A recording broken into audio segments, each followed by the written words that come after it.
Mi esposo cerró la puerta con llave y me dejó encerrada mientras su fiesta comenzaba en la sala de nuestra casa, como si yo fuera un estorbo que debía ocultarse para no arruinar la imagen perfecta que quería mostrar frente a sus invitados. Desde el cuarto escuchaba la música subir, las copas chocar y las risas llenar el espacio que yo misma ayudé a preparar durante días, coordinando detalles, moviendo muebles y confirmando proveedores porque me pidió apoyo sin decirme que esa noche pensaba borrarme de la escena. Sentada al borde de la cama, todavía con el vestido que elegí con ilusión, entendí que no se trataba solo de una puerta cerrada, sino de años sintiéndome pequeña para que él pudiera sentirse grande.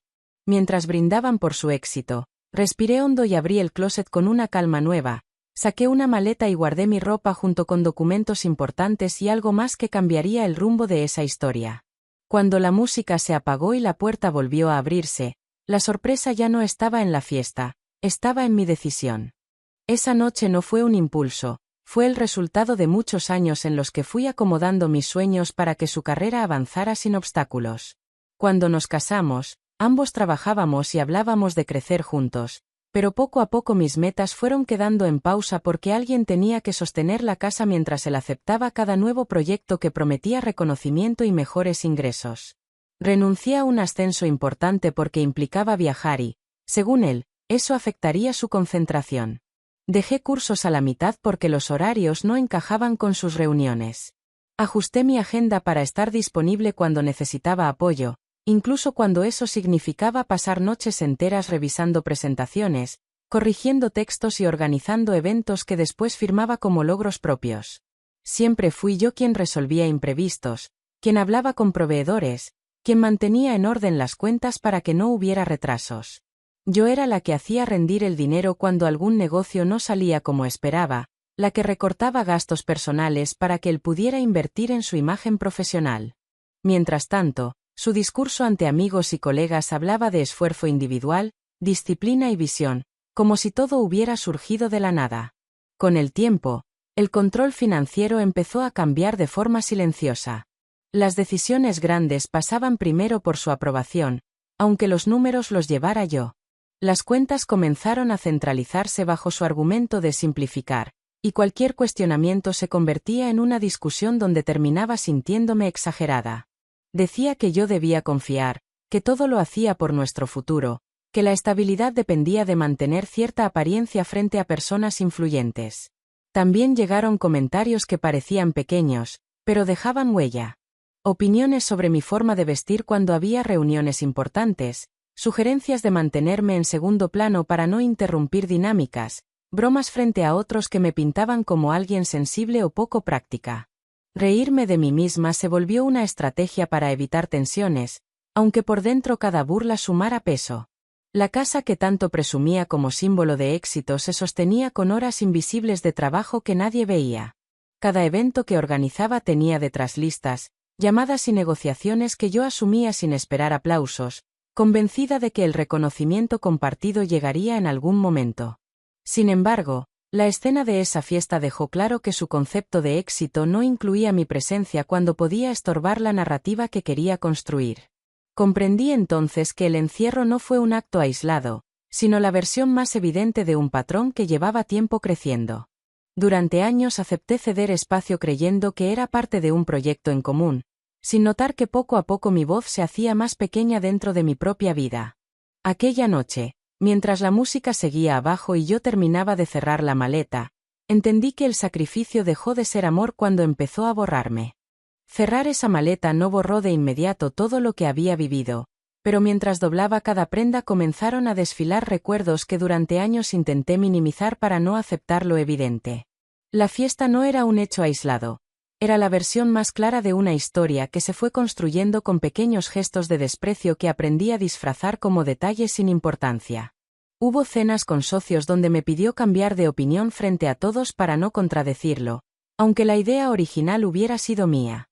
En reuniones familiares solía contar anécdotas donde yo aparecía como torpe o exagerada, provocando risas que parecían inofensivas pero que me dejaban callada el resto de la noche.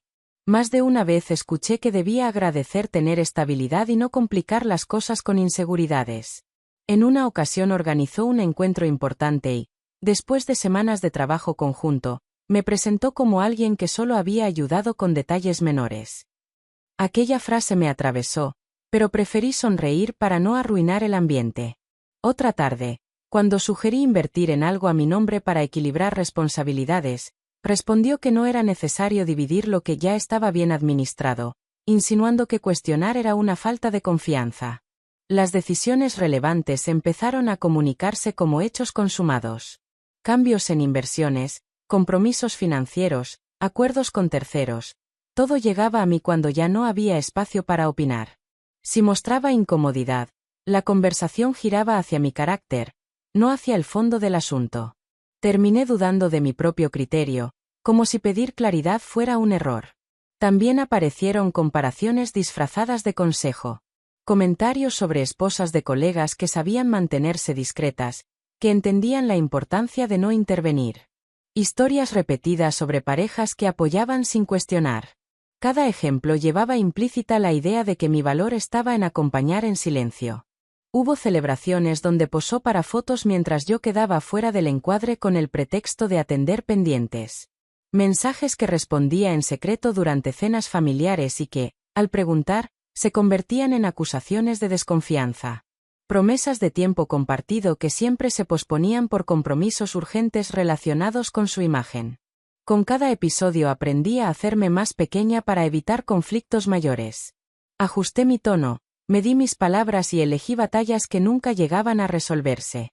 La sensación de caminar sobre terreno frágil se volvió rutina, y la idea de que exageraba comenzó a instalarse como una sombra constante. Encerrarme durante la fiesta fue solo el acto que quitó cualquier duda. Aquella puerta con llave simbolizó todas las veces que mi opinión quedó afuera, todas las ocasiones en que mi presencia fue incómoda cuando no encajaba en el papel que había decidido asignarme. Mientras el sonido de la música seguía filtrándose por las paredes, comprendí que no estaba frente a un momento pasajero, sino ante el reflejo de un patrón que no iba a cambiar por sí solo. Ese día entendí que algo tenía que cambiar. Aceptar que algo tenía que cambiar no vino acompañado de gritos ni de reclamos desesperados, llegó con una serenidad que incluso a mí me sorprendió mientras terminaba de acomodar mis cosas dentro de la maleta y escuchaba el eco lejano de la celebración que seguía abajo como si nada estuviera pasando. En otro momento habría bajado las escaleras para confrontarlo, habría exigido respeto frente a todos o habría tocado la puerta hasta que alguien notara mi ausencia. Pero esa noche comprendí que cualquier escena pública solo alimentaría la versión que siempre quiso mostrar, la de una mujer emocional incapaz de controlar sus impulsos. No estaba dispuesta a regalarle esa narrativa. Respiré profundo y observé el cuarto con atención, como si lo estuviera viendo por última vez desde un lugar distinto. Cada objeto tenía una historia, cada mueble representaba horas de trabajo compartido, y aún así ninguno justificaba seguir aceptando un lugar reducido dentro de mi propia vida. Sentí una mezcla de tristeza y claridad, una sensación firme que no necesitaba ruido para sostenerse. No lloré. No discutí. No bajé a pedir explicaciones. Solo continué guardando lo necesario con movimientos precisos, revisando documentos importantes, tomando fotografías de papeles que durante años administré y que conocía mejor que nadie. La calma no era resignación, era estrategia. Mientras elegía qué llevar y qué dejar, repasé mentalmente cada decisión financiera reciente, cada contrato firmado, cada inversión hecha bajo el argumento de simplificar procesos. Sabía dónde estaban los respaldos, conocía las fechas y entendía la estructura mejor que cualquiera, porque durante mucho tiempo fui quien organizó todo desde la sombra. Esa claridad me dio una fuerza distinta. No necesitaba confrontarlo en ese instante para recuperar mi dignidad. Bastaba con actuar con inteligencia y paciencia. Bajé el volumen de mis emociones y subí el nivel de mi enfoque. Si durante años aprendí a sostener estructuras complejas sin reconocimiento, también podía desmontarlas sin escándalo. La música comenzó a disminuir intensidad, señal de que la noche avanzaba. Imaginé sonrisas, despedidas, comentarios sobre lo exitosa que había sido la reunión. Pensé en cómo subiría las escaleras con esa seguridad que siempre mostraba después de impresionar a otros. No tenía idea de que el verdadero movimiento estaba ocurriendo lejos de su mirada. Cerré la maleta con firmeza y guardé en mi bolso algo más que ropa y documentos, guardé determinación. No se trataba solo de irme por orgullo herido, Se trataba de proteger mi futuro con la misma dedicación con la que durante años protegí el suyo. Entendí que el silencio puede ser más poderoso que cualquier discusión cuando está respaldado por acciones bien pensadas. Antes de apagar la luz, miré una última vez el cuarto y sentí que, por primera vez en mucho tiempo, estaba tomando una decisión completamente mía. Esa noche no marcó un final dramático, marcó el inicio de un plan que cambiaría cada dinámica que hasta entonces había aceptado sin cuestionar. Salir de esa casa no significaba empezar desde cero, porque durante años aprendí a observar con atención y a moverme con discreción dentro de un sistema que yo misma ayudé a construir. Mientras muchos pensaban que solo acompañaba, en realidad era quien entendía cada número, cada contrato y cada firma que sostenía la imagen de éxito que tanto presumía. Tiempo atrás, cuando comenzaron a centralizar cuentas bajo el argumento de simplificar procesos, me aseguré de mantener respaldos digitales y copias físicas de documentos clave. No por desconfianza, sino por costumbre profesional. Administrar implicaba prever riesgos. Entre esos papeles había acuerdos de inversión, registros de propiedades y movimientos financieros que mostraban claramente quién gestionaba realmente los recursos. También existía un detalle que siempre pasó desapercibido para él. Una de las propiedades adquiridas en los primeros años estaba registrada a mi nombre por recomendación fiscal del contador. En ese momento pareció un trámite sin importancia, algo temporal que después se modificaría. Nunca se cambió. Con el tiempo, ese inmueble aumentó su valor y se convirtió en pieza estratégica dentro de su portafolio empresarial, aunque legalmente seguía siendo mío. Además, parte de los ingresos generados por proyectos que coordiné se depositaron en una cuenta alterna que abrí con su conocimiento inicial para facilitar pagos a proveedores. Esa cuenta permaneció activa y ordenada, con movimientos claros y comprobables. Lo que parecía un simple canal operativo era en realidad una base sólida que demostraba mi participación directa en cada logro financiero. No necesitaba inventar nada ni exagerar situaciones, la información hablaba por sí sola. Tenía acceso a correos electrónicos donde se reconocía mi gestión, mensajes donde pedía instrucciones específicas y archivos compartidos que evidenciaban decisiones conjuntas. Durante mucho tiempo guardé todo como respaldo administrativo, sin imaginar que un día sería la prueba de que mi papel nunca fue secundario. Esa noche, al revisar nuevamente los documentos en mi bolso, comprendí que la fortaleza no estaba en una reacción impulsiva, sino en el conocimiento detallado de la estructura que él creía dominar en solitario. Cada archivo representaba una pieza del rompecabezas que podía cambiar la narrativa pública y privada. No se trataba de destruir por enojo, sino de equilibrar una balanza que llevaba años inclinada. Mientras él celebraba su capacidad para impresionar, yo sostenía información capaz de redefinir responsabilidades, participaciones y derechos. La seguridad que sentí no provenía del deseo de venganza, sino de la certeza de que ya no estaba desprotegida. Al cerrar mi bolso, supe que no me iba como víctima improvisando el siguiente paso.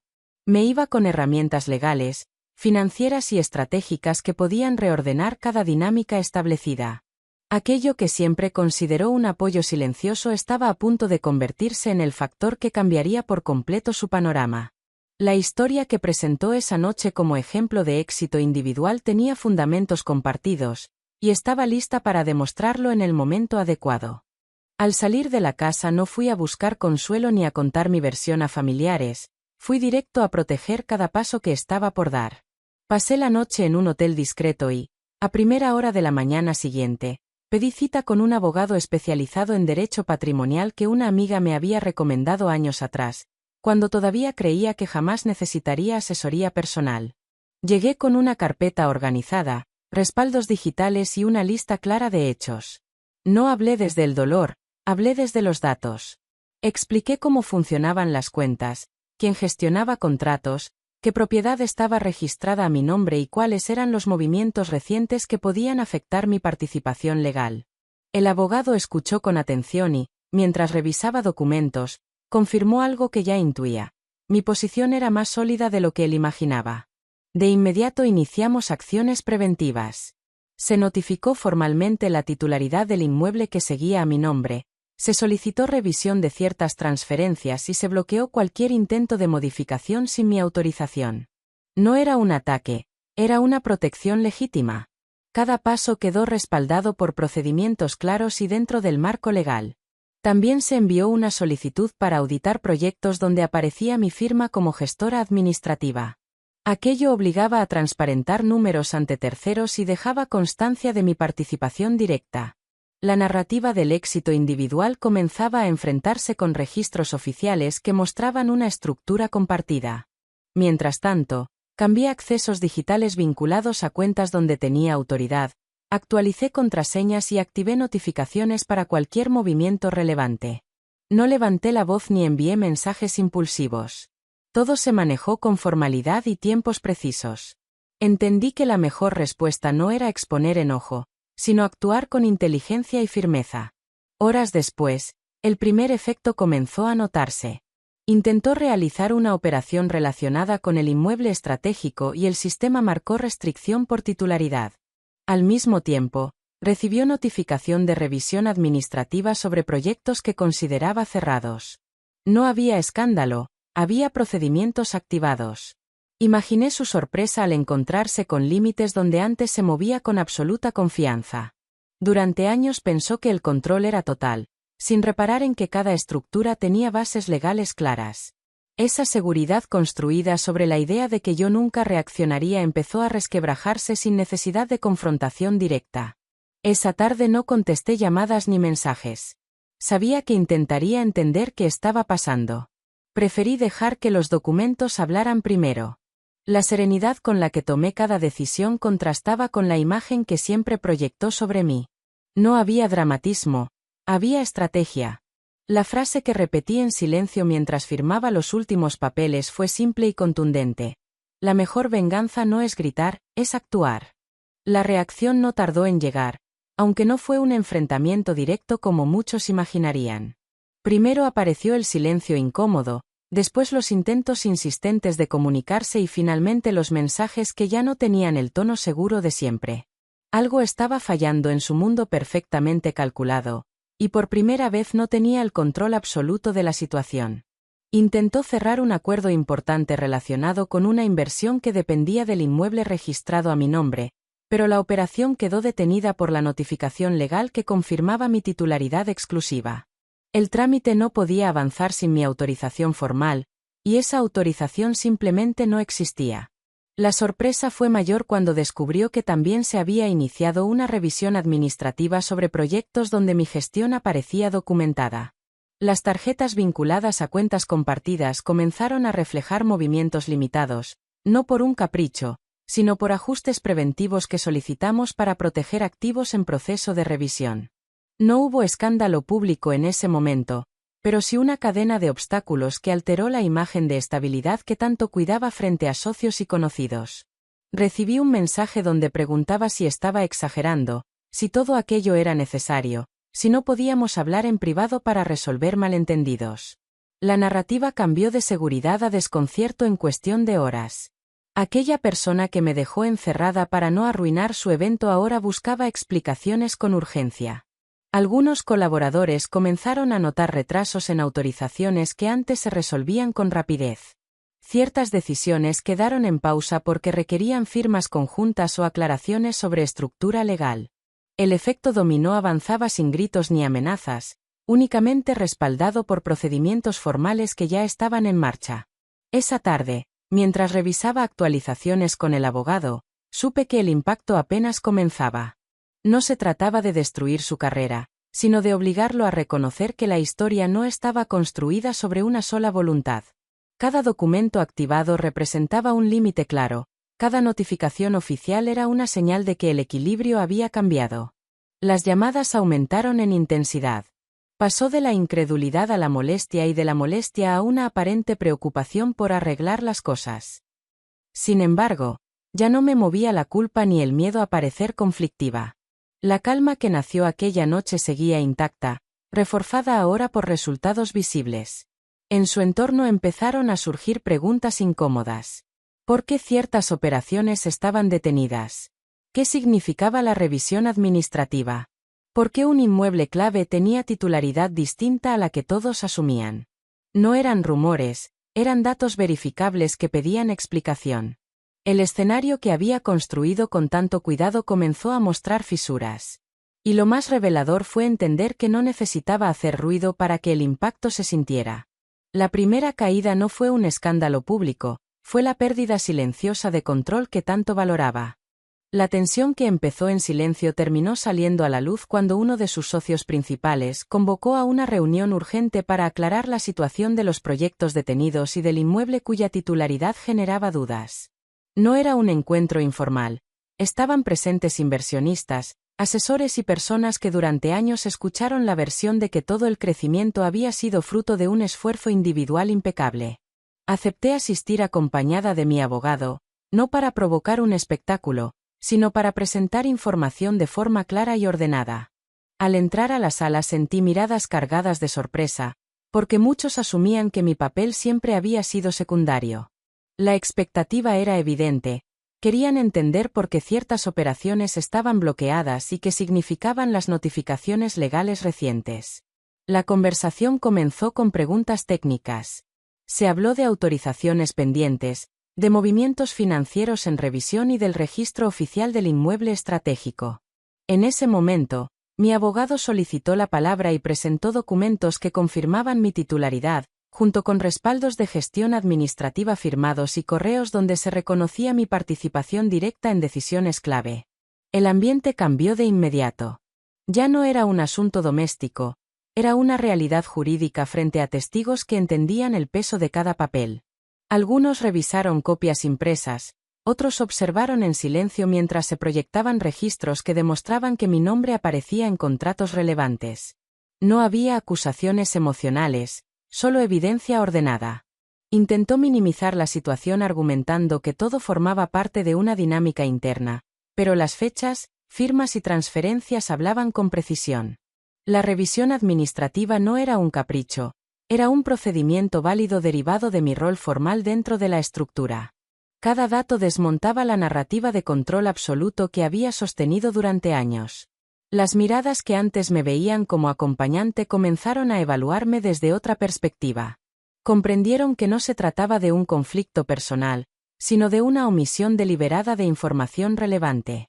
La incomodidad en la sala era palpable, no por escándalo, sino por la claridad con la que quedaba expuesta una verdad que muchos desconocían. Al finalizar la reunión, quedó establecido que cualquier decisión futura requeriría mi autorización formal y que la transparencia sería obligatoria para continuar con acuerdos vigentes. No hubo gritos ni insultos, pero sí un reconocimiento implícito de que la estructura no podía sostenerse ignorando mi participación. Salir de esa sala fue distinto a salir de la casa aquella noche. Esta vez no llevaba una maleta, llevaba la certeza de que la verdad ya no estaba encerrada en un cuarto, estaba respaldada por documentos frente a quienes más valoraban la credibilidad. Después de aquella reunión quedó claro que la situación no podía resolverse con explicaciones improvisadas, así que el siguiente paso fue formalizar todo ante las instancias correspondientes para que cada derecho y cada responsabilidad quedaran definidos sin margen a interpretaciones convenientes. Lo que durante años funcionó con acuerdos verbales y confianza desigual ahora tendría que sostenerse con claridad legal. El proceso inició con la solicitud oficial de separación patrimonial y la revisión completa de bienes adquiridos durante el matrimonio. Presentamos estados de cuenta, contratos, comprobantes de inversión y registros de propiedad. Cada documento fue analizado con detalle para determinar porcentajes reales de participación y administración efectiva. No se trataba de ganar por orgullo, sino de establecer una distribución justa basada en hechos comprobables. También se integró la auditoría de proyectos donde aparecía mi firma como gestora. Esa revisión confirmó que mi intervención no era decorativa, sino estructural. Las horas de trabajo, las decisiones administrativas y la coordinación financiera quedaron registradas en informes que desmontaban cualquier intento de minimizar mi aporte. Durante las comparecencias formales intentó suavizar su postura, argumentando que siempre actuó en beneficio del matrimonio y que las decisiones se tomaban de común acuerdo. Sin embargo, las fechas y los movimientos bancarios mostraban momentos donde actuó sin notificar cambios significativos que afectaban patrimonio compartido. Esa omisión tuvo peso ante la autoridad correspondiente. El inmueble estratégico, registrado legalmente a mi nombre, fue reconocido como propiedad exclusiva, lo que modificó por completo el mapa financiero que él había presentado ante socios. Ciertas inversiones debieron reestructurarse, y otras quedaron suspendidas hasta aclarar responsabilidades. La imagen de control absoluto terminó enfrentándose a un expediente sólido. El dictamen preliminar estableció medidas claras, división equitativa de bienes adquiridos conjuntamente, reconocimiento formal de mi participación en proyectos y obligación de transparentar movimientos financieros pendientes. No hubo espacio para ambigüedades ni acuerdos informales de última hora. Todo quedó por escrito. Escuchar esas resoluciones no me produjo euforia, sino una calma profunda. Durante años dudé de mi lugar dentro de esa historia, y ahora una instancia formal confirmaba que mi aporte tenía peso real. No era una versión emocional, era una verdad respaldada por documentos y procedimientos. Al salir del despacho donde se comunicaron las primeras decisiones, comprendí que la justicia no siempre llega con aplausos, llega con papeles firmados que cambian estructuras. Lo que comenzó con una puerta cerrada terminó abriendo un proceso donde mi voz quedó registrada de forma oficial y definitiva. Cuando las resoluciones comenzaron a hacerse oficiales y los cambios dejaron de ser reversibles, apareció una versión distinta de él, una que no mostraba frente a socios ni conocidos. Ya no había tono firme ni seguridad absoluta, ahora hablaba de recuerdos, de promesas hechas al inicio del matrimonio y de todo lo que, según su relato, habíamos construido juntos con amor y esfuerzo compartido. Pidió una reunión privada argumentando que prefería arreglar todo lejos de abogados y formalidades. Aseguraba que el proceso legal estaba dañando su imagen y que podíamos llegar a un acuerdo más humano si yo retiraba ciertas solicitudes. Intentó apelar a la nostalgia, mencionando viajes, celebraciones y momentos donde parecía que el apoyo era mutuo. También insinuó que mi reacción era desproporcionada, que bastaba una conversación honesta para evitar consecuencias mayores. Hablaba de errores de comunicación, de presión laboral, de estrés acumulado. Se presentó como alguien que perdió el control por circunstancias externas, no por decisiones conscientes. Escuchar ese discurso me permitió entender algo con claridad. Durante años la manipulación no siempre fue agresiva, muchas veces vino envuelta en palabras suaves que buscaban despertar culpa. Esa estrategia había funcionado antes, porque yo misma prefería preservar la idea de un proyecto compartido antes que enfrentar la incomodidad de cuestionarlo. Sin embargo, ahora la perspectiva era distinta. No respondí desde el enojo ni desde el deseo de herir, respondí desde la firmeza. Expliqué que el proceso no era un castigo, era una consecuencia natural de acciones acumuladas. Señalé que cualquier acuerdo debía mantenerse dentro del marco legal ya establecido y que no retiraría solicitudes que protegían mi participación y mi futuro. Intentó cambiar de enfoque y habló de reputación, de cómo ciertos rumores podían afectar su entorno profesional si el conflicto trascendía. Sugirió que lo mejor era cerrar el tema rápido para evitar comentarios externos. Esa preocupación no estaba relacionada con reconstruir confianza, sino con limitar el impacto público. Mi respuesta fue clara y sin dramatismo. No buscaba exposición innecesaria, pero tampoco aceptaría acuerdos que invisibilizaran nuevamente mi papel. Si la transparencia generaba preguntas, esas preguntas debían responderse con hechos, no con silencios convenientes. Al finalizar la conversación, quedó evidente que ya no tenía influencia sobre mis decisiones. La persona que alguna vez dudó de sí misma ahora hablaba con seguridad, sin elevar la voz y sin necesidad de justificarse. La manipulación perdió efecto porque dejó de encontrar terreno fértil. Cerré ese capítulo sin odio y sin intención de revancha personal. Comprendí que la verdadera ruptura no ocurrió cuando salí con la maleta, ocurrió cuando dejé de aceptar narrativas que minimizaban mi valor. Desde ese momento, cualquier intento de volver al pasado quedó sin espacio. Con el proceso encaminado y las resoluciones claras, comencé a construir una etapa distinta sin el peso constante de demostrar mi valor. El inmueble reconocido a mi nombre dejó de ser una pieza dentro de su estrategia financiera y se convirtió en la base de mi independencia. Decidí transformarlo en un espacio funcional para desarrollar proyectos propios, retomando habilidades que durante años quedaron relegadas. Reorganicé mis finanzas con asesoría profesional y abrí nuevas cuentas bajo esquemas transparentes. Invertí en capacitación para actualizar conocimientos y ampliar oportunidades laborales que antes postergué por priorizar metas ajenas. Cada decisión estuvo guiada por una pregunta sencilla: ¿esto fortalece mi estabilidad y mi paz? El cambio no fue inmediato ni perfecto, pero sí constante. Recuperé amistades que había descuidado, establecí límites claros en conversaciones familiares y aprendí a decir no sin sentir culpa. Descubrí que el respeto propio no surge de confrontaciones ruidosas, sino de coherencia entre lo que se piensa y lo que se hace. Con el tiempo, el entorno dejó de hablar del conflicto y comenzó a reconocer resultados. Proyectos iniciados bajo mi dirección empezaron a generar ingresos estables, respaldados por contratos claros y participación visible. Ya no trabajaba desde la sombra, cada logro llevaba mi nombre con transparencia. La tranquilidad que encontré no provenía de verlo enfrentar consecuencias, sino de sentirme completa sin depender de validación externa. Entendí que el verdadero éxito no se mide por impresionar en una fiesta, sino por vivir con dignidad y equilibrio. Mirando atrás, comprendo que la peor traición no fue aquella noche en que me dejó encerrada mientras celebraba abajo. La herida más profunda fue haber aceptado durante años un papel reducido por miedo a incomodar. El día que decidí no permitirlo más marcó el inicio de mi vida auténtica. Hoy mi hogar es un espacio donde mi presencia no estorba, donde las decisiones se toman con claridad y donde el respeto no es opcional. Aprendí que la familia sana se construye con diálogo y equidad, no con apariencias. También confirmé que el amor propio no es egoísmo, es la base para cualquier relación que aspire a ser justa. Si algo puedo compartir con quien escucha esta historia es que el silencio estratégico puede ser más poderoso que cualquier discusión, pero solo cuando conduce a acciones firmes. Nadie merece sentirse invisible en su propia vida. El cambio comienza cuando se reconoce el propio valor y se actúa en consecuencia. Si esta experiencia resonó contigo, suscríbete y comparte, porque hablar de dignidad y respeto puede ayudar a que más personas encuentren el momento de abrir su propia puerta hacia una nueva etapa.